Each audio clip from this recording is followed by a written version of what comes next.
The laughter in the Luftwaffe briefing rooms died at 0930 hours, March 6, 1944. Before that moment, the P-51 Mustang was a tactical joke. German intelligence dismissed it as a mediocre mud mover. It was relegated to the sideshows of North Africa and low-altitude reconnaissance.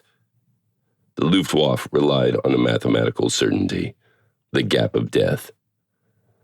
They knew the Allied escorts, the P-47s and P-38s, would hit the red on their fuel gauges over the Rhine and turn back for England. Then came the Berlin raid. Oberleutnant Wilhelm Hoffmann, an ace of the Jagdgeschwader 11, watched the Thunderbolts wag their wings and dive for home. He prepared for the usual slaughter of the unprotected B-17 bombers. Then a sleek, unfamiliar silhouette remained. It wasn't a handful of stragglers. It was 209 P-51B Mustangs. They didn't just reach the heart of the Reich. They arrived with enough fuel to dogfight. The Mustang hadn't just crossed 750 miles of hostile territory. It had abolished the sanctuary of distance. For the German aces, it was a cold, sinking realization. The contest was no longer about skill. It was about industrial geometry. The Mustang rewritten the arithmetic of air warfare. It married the American factory to British engineering to create a predator that hunted the Luftwaffe in its own backyard. This is the forensic analysis of a technological resurrection. It is the story of how a failed plow horse became the thoroughbred that broke the back of the German Air Force. In 1942, the Luftwaffe's dismissal of the P-51 was not arrogance. It was a correct technical assessment. The early P-51 was an industrial paradox, a world-class airframe powered by a mediocre heart. The airframe, the NA-73X, was a masterpiece of aerodynamics, but it was throttled by the Allison V1710-39 engine. The Allison was a reliable liquid-cooled V12. At sea level, it was a predator. Below 12,000 feet, the Mustang was a revelation.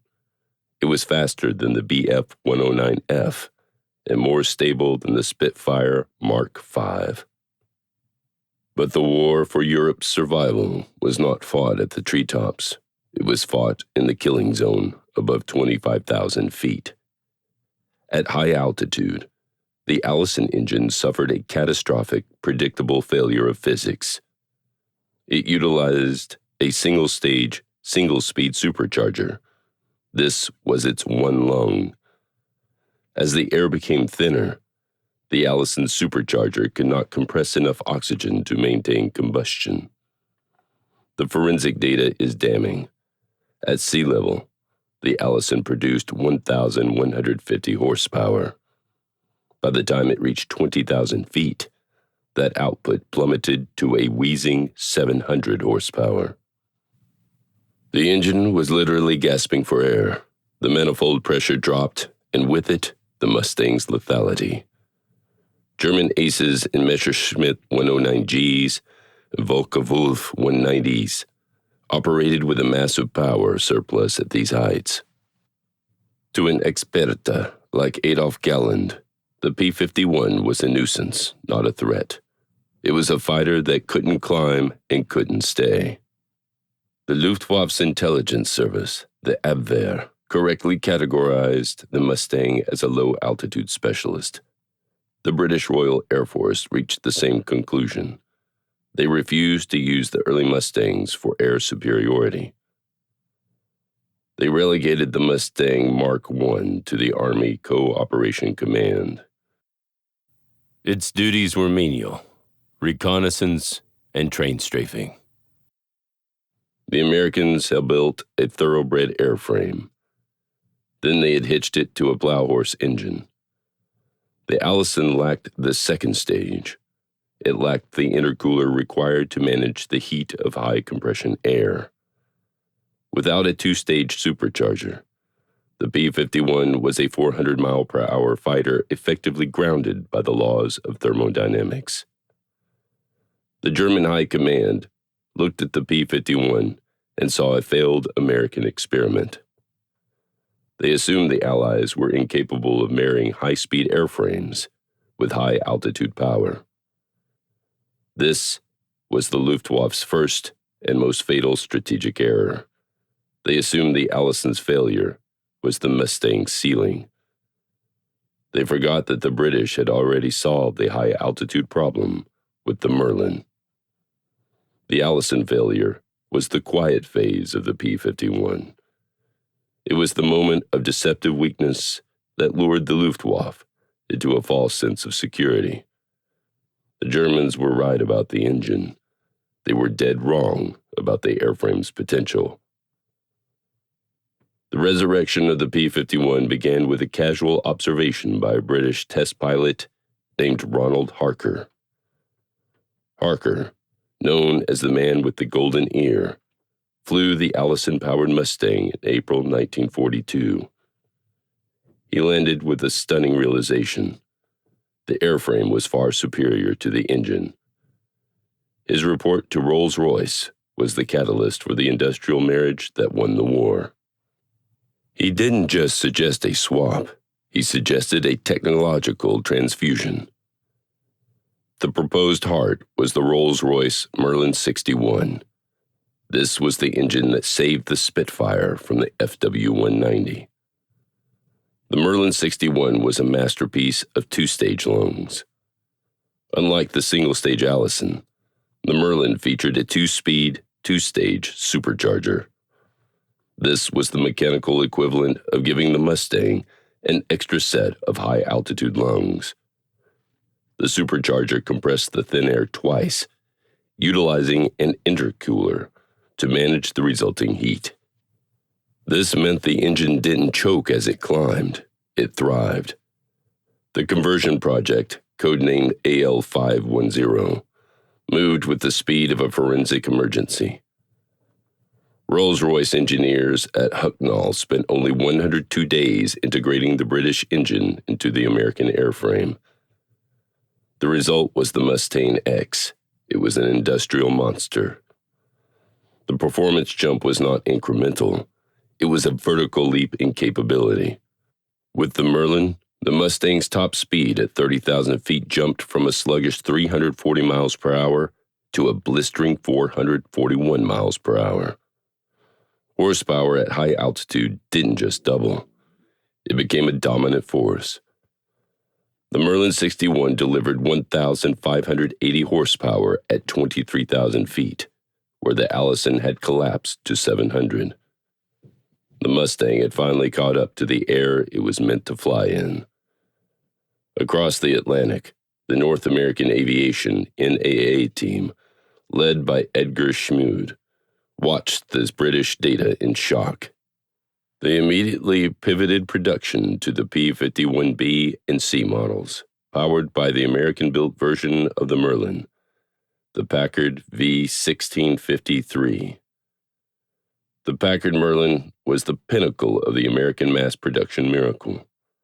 Packard, a luxury car manufacturer, applied automotive precision to the British design. They improved the tolerances.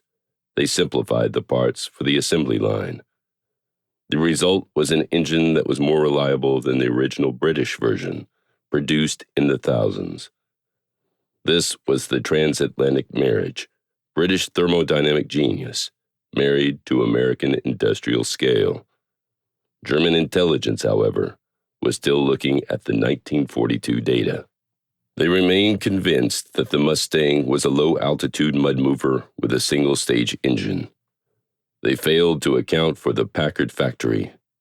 They failed to account for the supercharger's second stage. The Luftwaffe was preparing for a duel with a plow horse. They didn't realize a god was being created for shipment. The Merlin swap also solved the Mustang's weight-to-power ratio. The engine was lighter and more efficient, allowing for more internal space. This extra space would soon be filled with the one thing the Luftwaffe feared most, fuel. The Packard Merlin didn't just give the P-51 speed, it gave it the efficiency required for a marathon. The forensic proof of this engineering success was immediate. In test flights, the Merlin-powered Mustang outperformed the Spitfire Mark IX and the Bf-109 G6 in almost every metric. It climbed faster. It dived harder. Most importantly, it stayed in the fight longer. The Mustang was no longer a reconnaissance tool. It was now an air superiority platform. The stage was set for the most humiliating strategic shock in the history of the Luftwaffe. The short-legged friend had just grown legs of iron. The Merlin engine provided the soul, but the airframe provided the industrial efficiency. The P-51 was not just fast, it was aerodynamically expensive for the enemy to catch. This was due to a breakthrough in fluid dynamics, the laminar flow wing. Most World War II fighters, like the Spitfire or the Bf-109, used conventional wing profiles. In these designs, the thickest part of the wing was near the front. This caused air to become turbulent quickly. Turbulence creates skin friction drag. Drag consumes fuel. Fuel is the currency of range. The Mustang's wing, designed by Edgar Schmood, moved the thickest point much further back. This forced the air to stay in a smooth, laminar state over a large surface area of the wing. Forensically, the result was a 50% reduction in wing drag compared to standard designs. This wasn't just about speed. It was about thermal efficiency. The Mustang didn't fight the air. It sliced through it with surgical precision. This meant the P-51 could cruise at 300 miles per hour while consuming significantly less fuel than its rivals. The Mustang sipped fuel at a rate of roughly 43 gallons per hour during high-altitude cruise. The Bf-109G, by contrast, was a gulper. Its drag-heavy airframe demanded more throttle just to stay level. This aerodynamic advantage gave the Mustang an industrial legs that the Luftwaffe could not match. Another masterstroke of engineering was the Meredith effect. On most liquid-cooled fighters, the radiator is a source of massive drag. It's a literal scoop fighting the wind. The Mustang's radiator was housed in a ventral scoop under the fuselage. Engineers designed the cooling duct to act as a ramjet. As air passed through the radiator and heated up, it expanded. This expansion created a small amount of positive thrust. The Mustang's cooling system didn't just reduce drag, it partially paid for itself in speed. At high speeds, the Meredith effect provided enough thrust to offset the drag of the radiator itself. This was the forensic difference between American industrial research and German emergency engineering. The Germans were obsessed with raw power and mounting bigger cannons. The Americans were obsessed with logistical reach and aerodynamic profit. The laminar wing also allowed for massive internal fuel capacity. The wing's profile was thick enough to house large, heavy-duty fuel tanks without ruining the aerodynamics. This internal volume allowed the P-51B to carry 180 gallons of fuel in its wing tanks alone. This was nearly double the internal capacity of the Messerschmitt 109. When the Luftwaffe aces looked at the Mustang, they saw a sleek, thin fighter. They assumed it carried a thin fuel load. They were wrong. They were looking at the first fighter in history designed from the ground up for long-range mathematical dominance. The laminar flow wing was the Mustang's secret weapon for the marathon. It allowed the pilot to reach Berlin, dogfight for 20 minutes, and still have enough fuel to clear the channel. The Luftwaffe was still thinking in terms of frontline duels. The Mustang was designed for continental-scale execution. The airframe was so efficient that it could carry massive external drop tanks without losing its combat edge. The combination of low drag and high volume made the P-51 the only fighter capable of escorting bombers for 1,500 miles. The German Experten were about to realize that you cannot win a war against an enemy that refuses to run out of gas. Range was the P-51's primary objective, but the math of the laminar wing still wasn't enough to reach Berlin. To bridge the final 200-mile gap, the Allies took a desperate, dangerous engineering gamble. They decided to install a self-sealing 85-gallon fuel tank directly behind the pilot's seat. This was the fuselage tank. It was the decision made by necessity, but it nearly broke the Mustang as a combat platform.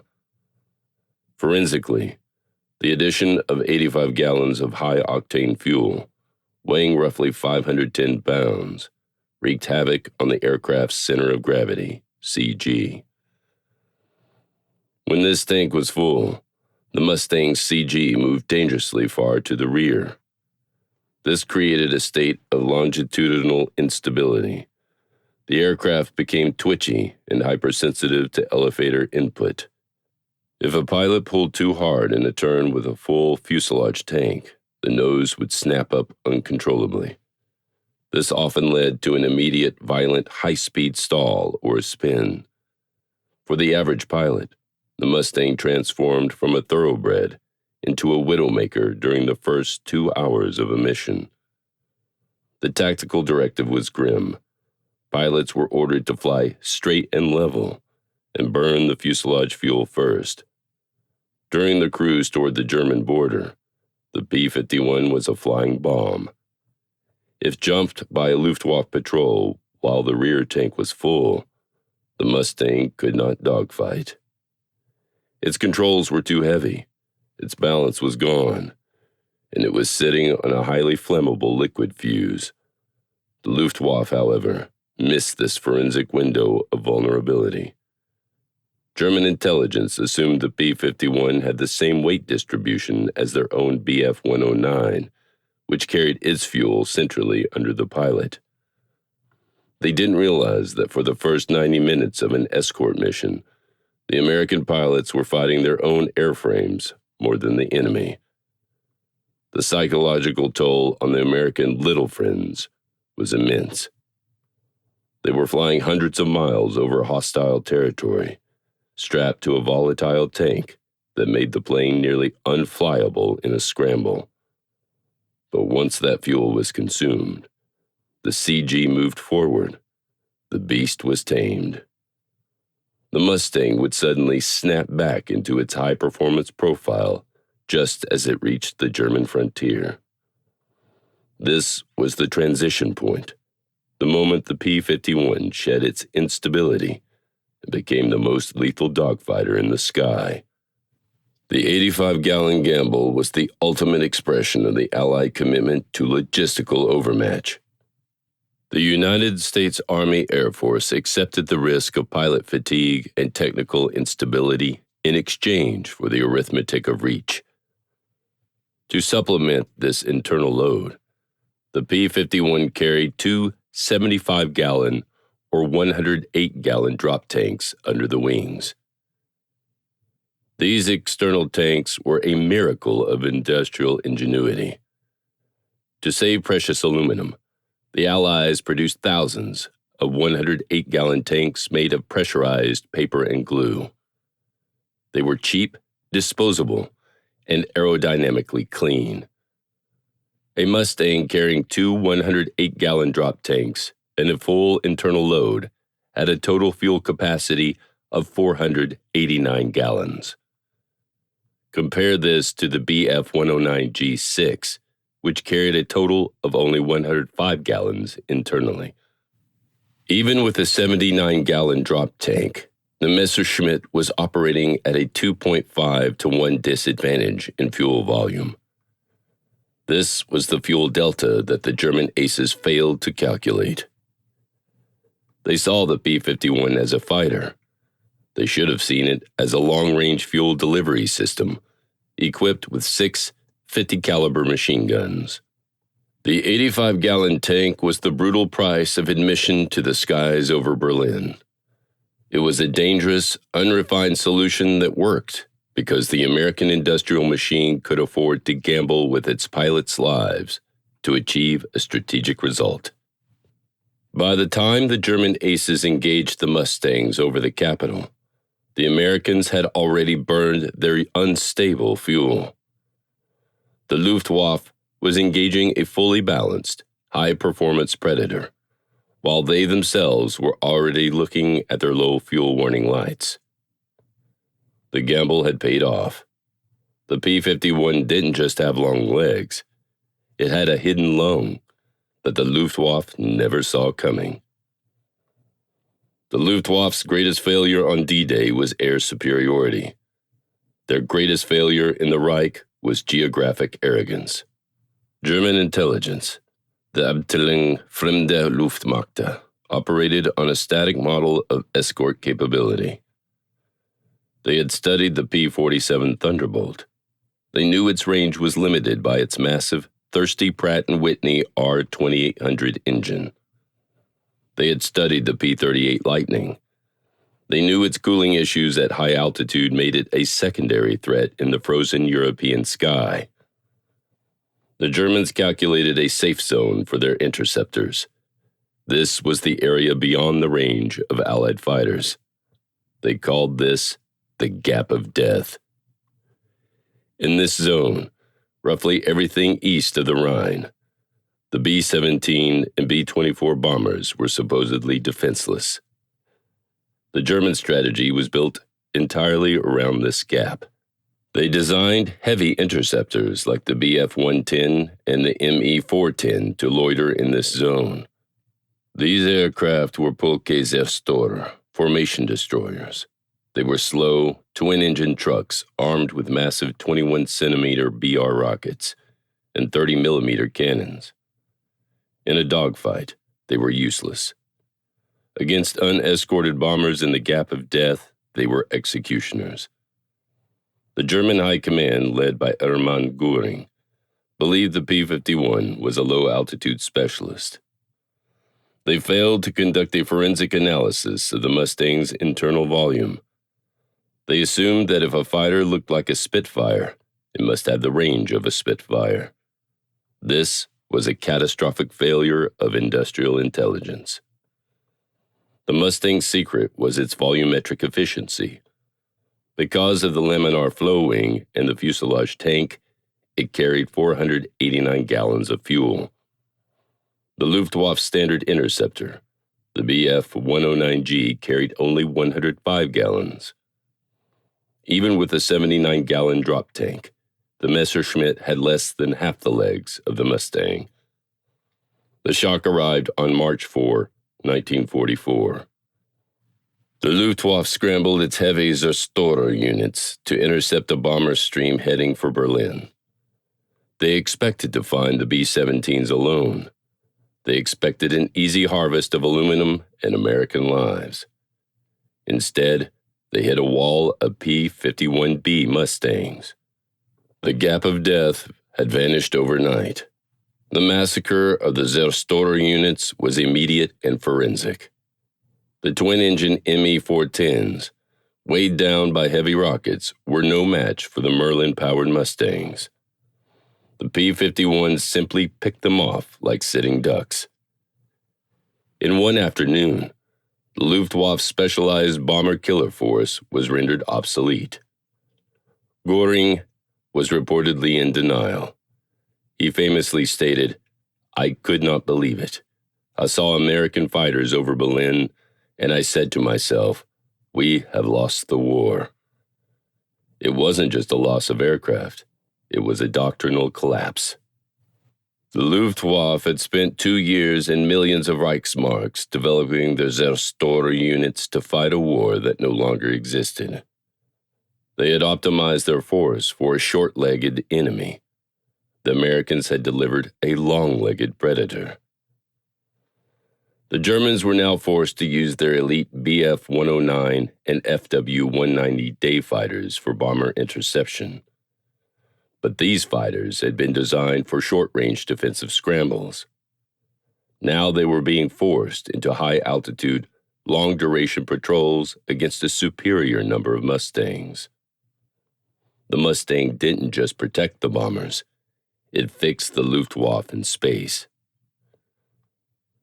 By appearing over Berlin, the B-51 forced the German fighters to take off and engage. This was exactly what the Allied commanders wanted, a war of attrition in the German sky. The gap of death had become the graveyard of the Luftwaffe. The German aces, once the hunters, were now the hunted. They were forced to fight at 30,000 feet, hundreds of miles from their fuel reserves, while the Mustangs loitered overhead with fuel to burn. The arithmetic of range had flipped. The Luftwaffe was now fighting a war on the Allies' terms. The Mustangs provided the reach, but a change in command philosophy provided the killing blow. Before 1944, the American escort doctrine was reactive and defensive. The little friends were ordered to stay in tight formation, with the big friends, the bombers. They were essentially flying shields. They could only engage if the Luftwaffe attacked the stream directly. If a German fighter dove away, the Mustangs were forbidden from chasing. They had to return to the formation. This allowed the German aces to dictate the tempo. They could slash and run, diving into the clouds to reset and attack again. The shift occurred in January 1944 when Major General Jimmy Doolittle took command of the 8th Air Force. Doolittle was a man of cold, aggressive logic. He looked at the P-51's performance data and issued a legendary 3-word decree. He walked into the office of the 8th Fighter Command and saw a sign that read, "The first duty of the 8th Air Force fighters is to bring the bombers back alive." Doolittle ordered it taken down. He replaced it with a new directive. The first duty of the 8th Air Force fighters is to destroy German fighters. This was the birth of the ultimate pursuit doctrine. The Mustang was no longer a guard dog. It was now an unleashed hunter. Doolittle authorized freedom of action. Mustangs were ordered to range miles ahead of the bomber stream. Their mission was simple: forensic clear-out. They were to hunt the Luftwaffe on the ground, in the climb, and in the assembly areas. The P-51B and D models, with their superior speed and fuel, were the only aircraft capable of this aggressive patrolling.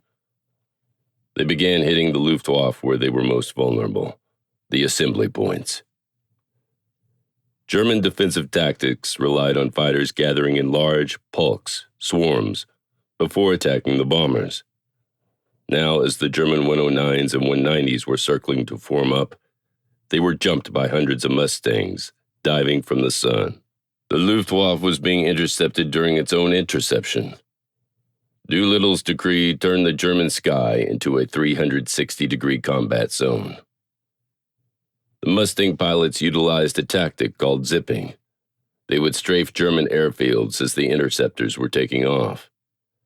A fighter is at its most vulnerable during takeoff.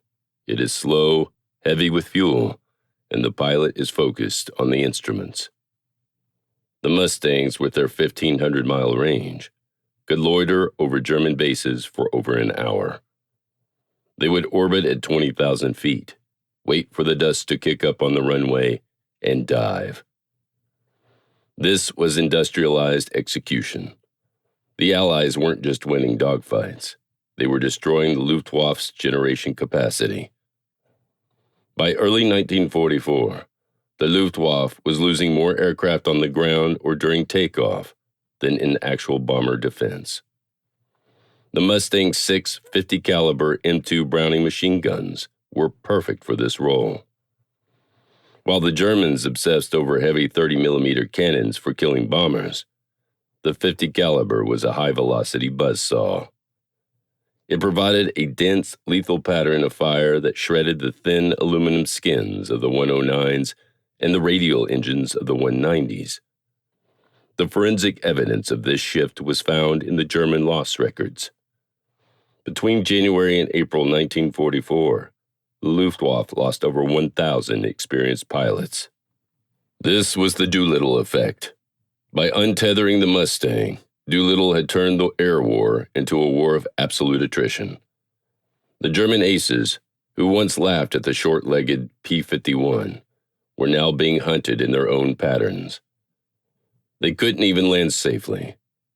Mustangs would follow them back to their bases and strafe them as they lowered their gear. The sanctuary of the German interior had been totally abolished by the marriage of long-range fuel and unrestricted aggression. The Mustang didn't just win the war in the air.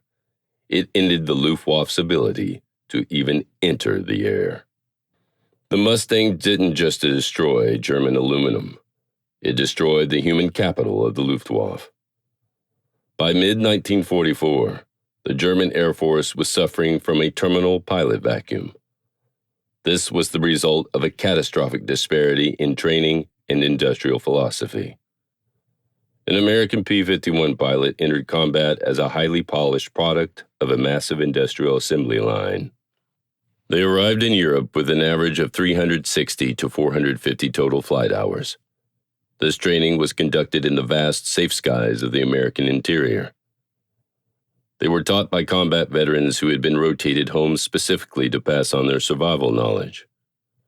The U.S. industrial machine trained pilot skill as a standardized, mass-produced asset.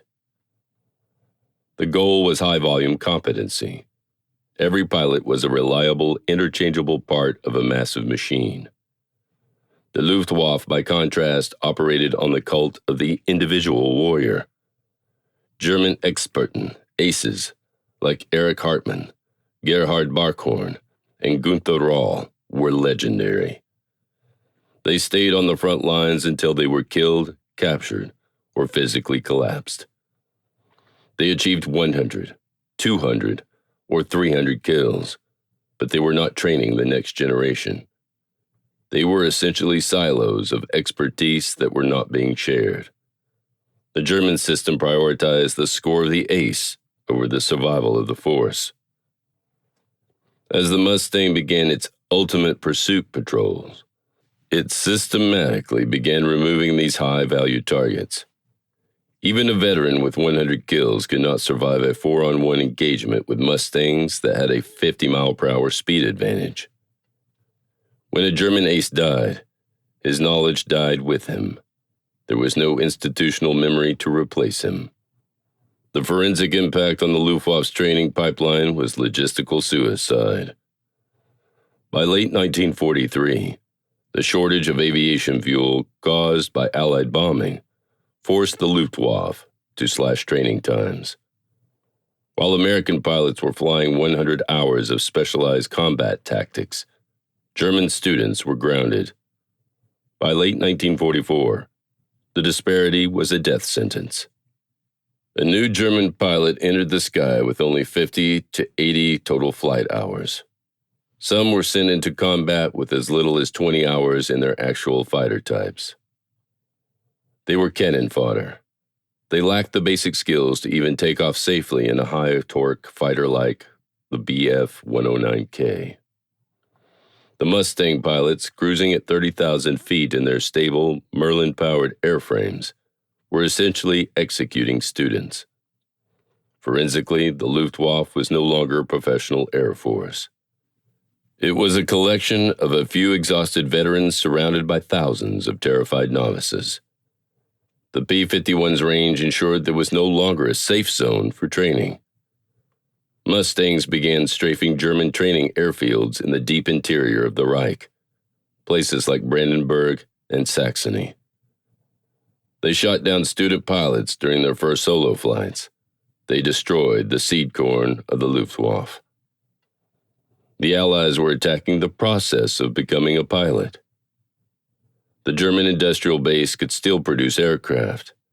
The Me-262 jet and the HE-162 were proof of that engineering genius. But they could not produce the judgment required to fly them in combat. A jet engine is useless if the pilot cannot manage its throttle or survive a landing approach. The Mustang had created a knowledge deficit that the Reich could not bridge. The American factory was producing 5,000 P-51 pilots a year who were good enough. The German factory was producing 0 pilots who could survive their first 3 missions. The arithmetic of attrition had reached its final logical conclusion. The Mustang didn't just win the dogfight. It eliminated the enemy's ability to even learn how to fight. By the time the Luftwaffe deployed its superior technology, the human element had been statistically extinguished. The short-legged friend had not just reached Berlin. It had stayed there long enough to kill the past, present, and future of the German Air Force. D-Day in the air was when months before the first troop ship left England. The perspective from the German cockpits and bunkers confirms that the P-51 Mustang was the final, unanswerable industrial hammer blow. The statistical certainty of the American and British factory lines decided the battle for Europe. The Luftwaffe, trapped in a model of technical complexity and resource scarcity, was erased by a philosophy of unlimited industrial attrition. The numbers provide the final cold verdict: 7,000 ships at sea, 14,000 sorties in the air, and a fighter that could loiter over Berlin with fuel to burn. The German pilot was not just fighting an aircraft. He was fighting the combined, unbounded industrial capacity of the Western world. He was fighting a machine that replaced his replaceable Experten with the 5 standardized, well-trained pilots overnight. The ultimate strategic error of the Reich was dismissing the short-legged friend. When the Mustang arrived over the capital, it proved that the American consumer economy, once provoked, was the most volumetrically superior military asset in history. The defenders of the Reich finally understood the true front line was not a trench or a fence. It was the industrial production curve. The billion-dollar handshake. The industrialist's nod. The engineer's glance. A language of power spoken without a single word, understood only by those who own the sky. Your understanding of history is your dialect. If this forensic analysis of the Luftwaffe's collapse was compelling, acknowledge the data by liking this video. Your support is the raw material that keeps this channel running. Subscribe for more untold stories of strategic brilliance and military might. Leave a comment below. Which failure was the ultimate death knell for the Reich? The 85-gallon gamble that gave the Mustang its range? Or Doolittle's decree that turned it into a hunter? Thank you for watching, and thank you for demanding the whole story.